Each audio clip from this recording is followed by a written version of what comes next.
Pakistan's government has called for troops to be deployed in the capital, Islamabad, after violence broke out during protests by Islamists. About 200 people were injured when security forces tried to disperse an Islamist sit-in at the Faizabad interchange, a key highway. Several deaths have been reported. The protesters have been blocking the highway for several weeks, demanding the sacking of Law Minister Zahid Hamid, whom they accuse of blasphemy. Pakistani media report that demonstrators also broke into the minister's residence in Punjab province.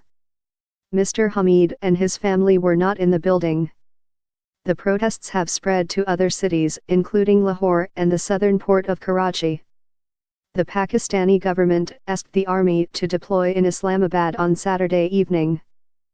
The Interior Minister said the order was issued at the request of the city authorities, who were not able to clear the sit-in.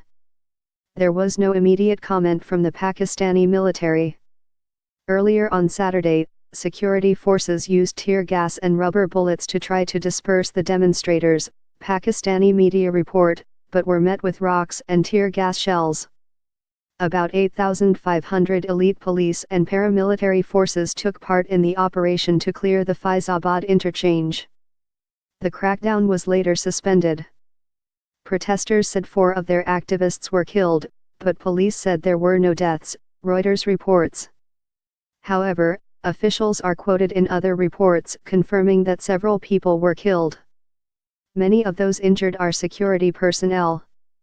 The request for the military deployment came after hundreds more demonstrators turned up unexpectedly, forcing the police to retreat. At one point, the authorities took all private television news channels off air, apparently out of concern that the live coverage of the police action could inflame religious sentiments.